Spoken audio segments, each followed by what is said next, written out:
whole career. So to suggest that, that he can't defend, or he wasn't because I think it's been heard that he said, well, I'm not a fullback, I'm a wing back, but at some point he must have been a fullback, or some point he must have played a different position, and to be kind of pigeonholed and to say, right, well, that's my only role and that's all I can do, I think is a bit sad. So that's the first point. And the second point, back to your original point about the worst display, I think you only have to look forward a few days to find a similarly woeful display in that same area of the pitch, because I thought Royale, whatever you want to call him, was diabolical. And when he played that game against Crystal Palace, I was like, great, because if you had that Lauday song, "We'll Never Be Royal" or whatever, whenever, like, I think you could make a song to that with his name. Like just putting in wingers in there about they'd never get past him. I thought he was just poor. I don't know about you guys, but I actually didn't think he was too bad in that Rennes game. I mean, he stunk the place out in the He Chelsea played game. further forward though, wasn't he? Played further forward in Rennes. He was played as a winger or a left-sided midfielder. So maybe that's. I don't know what anyone else thought, but I also thought that Rennes actually showed a bit of their Champions League nous really in that game, because obviously they knew we had the Chelsea game coming up. They knew we'd had a few knocks, so they really got stuck into us. And I think they probably hoped that would unsettle us and didn't fancy it because we had the big game coming up and they could win the game that way. But so it was a pretty tricky game overall. And I think, in fairness, 2-2, I think was a pretty decent outcome in the end. Yeah, good point, I think. Yeah. So should we move on to the Chelsea game? Worse luck. Just before we do that, I just had a quick look. So his preferred position is right back. That's what he was at Bury when he was on loan, and that's where he was when he was at Wolves, I think. Mm-hmm. So, well, we're moving on to the Chelsea game then. I kind of like probably look at this as almost like it's two games if we can. So the team selection, I thought actually probably at last we've seen a team that we wanted to see. It seemed like the selection was pretty clear from the off that we were going to go on the front foot with this team, and I don't think really anyone could have been unhappy with that. We had Lloris, Royal, Dyer, Romero, Reguilon, Højbjerg, Lo Celso, and Ndombele, Dyer, Son Kane. Pretty positive. That immediately spoke, right, we're going to attack and we're going to be positive. So I thought that was pretty good personally. But Steve, what were your thoughts on the team? Correct one? Excited by it?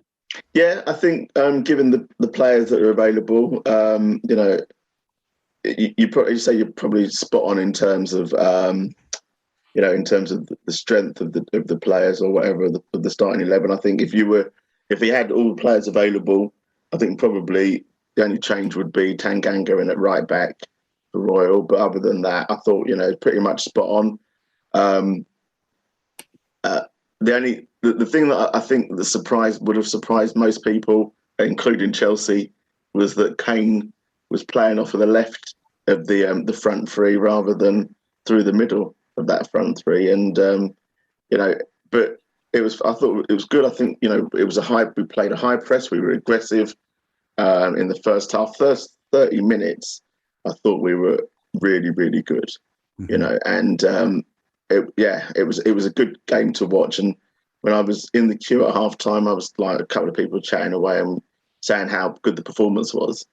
And I said, well, yeah, but we haven't scored, and that is the main concern about having such a good first half that we needed to score. I think after 30 minutes, I think Chelsea started to get back into the game, and although we kind of dominated, they had some good chances in front of goal where we seemed to just manage to nick it away or pull off. Hugo pulled off saves or last-ditch tackles that came in, and for all the possession and everything that we had.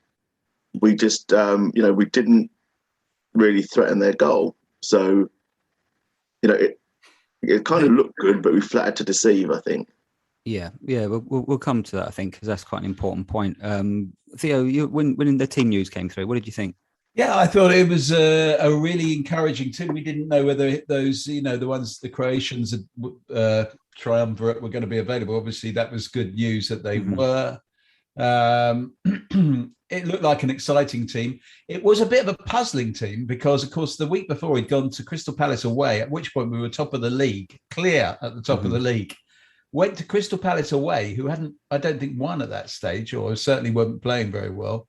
And he played 3 defensive midfielders. And this week we're playing Chelsea, probably, I think, right now, possibly the best club side in the world, certainly contenders for it.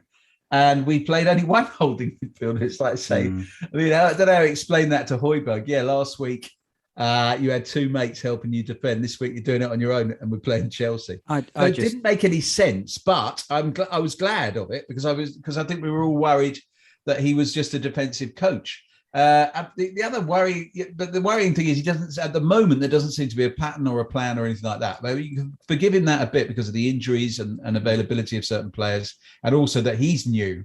And we've had all the upheaval of Kane and the move. We've had the upheaval of the usual stuff with Ndombele, who hasn't been ready or whatever wanted to. There's been a hell of a lot for him to deal with. So maybe that's part of the reason why he's still trying to work out what his best 11 is and possibly what his best system is. But I thought, to answer the first basic question, I was encouraged by the lineup, and I was hugely encouraged by the first half. The second half we will come on to, no doubt. I suspect, I mean, just my opinion, but the idea that he didn't go with the sort of 2 defensive players like Skipper and Højbjerg together, I wonder if because he's had quite a lot of criticism maybe on not being more progressive, and of course he's been talking about he loves this idea of Tadarius to do, and he's got to start showing that at some point. So setting up kind of almost Mourinho-esque before, maybe that's that's something he wanted to address in terms of trying to make us much more attacking. So that's perhaps that's what I'm thinking. But Sarah, what do you think on Lo Celso and Romero starting? Right move, considering they were abroad just beforehand, and he arrived on the Saturday. I think the squad depth meant that they sort of had to, because I think I was excited by the lineup when I looked at the bench and I went, oh, if we're not winning, then I don't see that there's much coming off the bench to change the game for us. Obviously, we had I'll go with Brian because I agree it's easier to pronounce. We had Brian in an attacking position, but that's it. Dane Scarlett, so.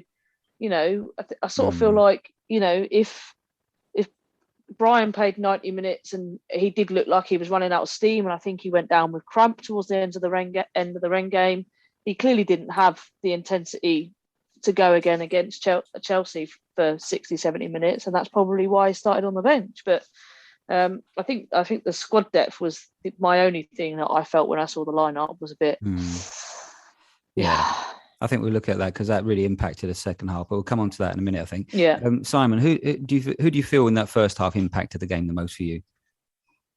Well, I think Tongi showed that he can. He was very good. He was doing some very slick moves and shaking people off and all the rest of it. So I actually felt really encouraged by seeing him zip about and move the ball around. But it never materialised into anything, and that was disappointing. And that's not necessarily, not necessarily his fault per se, but it's like, we're going back to the point you're making, which is, okay, but who else is there around them to support them? So individually, I thought, he was impressive, and he was moving the ball down and we were getting somewhere. But apart from, I think there was 1 or 2 chances and we didn't take them, we couldn't close them out. You're like, okay, well, if we keep building to a second half, then maybe we'll get something. But if we run out of steam, then we're going to have a problem. And that's kind of, I think, where we somewhat ended up. But just to kind of answer the same question you asked the others, I was excited to see the lineup because I thought, okay, there's some people here we haven't really seen play. Maybe there is some magic formula, and he's thinking, aha, I've got this nailed now, or at least I'm confident that this combination will do something against what is a very good side. And for the first 45, you were hopeful that we were gelling and we were going to get somewhere. We talked about that in the post-match, didn't he? He said the first 45 minutes is what we've got to hang on to. So, Steve, do you think that's the way forward, that team, or as it is, or would you change it in that first 45 minutes? Are you on mute, Steve? I'm on mute, yes, sorry. And my mouse was all the way over there.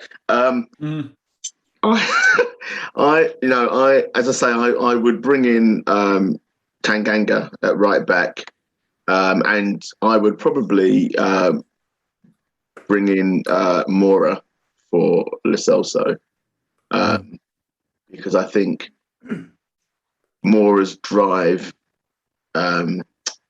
is just fantastic, and his running at teams. He's improved his running, his ability to run at the opposition, and produce something at the end of it. Whereas before he was just kind of running aimlessly. I think now he has an end product, and it helps to get us up the pitch. So I think I think the proof of the pudding, I think, in the first half, was that everyone was kind of thinking that we were going to get smacked and that Lukaku would just blow us away with his wonderful display of striking ability, and he didn't really impress in the first half at all. I think he only really looked a threat in the second half, which I'm sure we're going to come on to. But I wouldn't.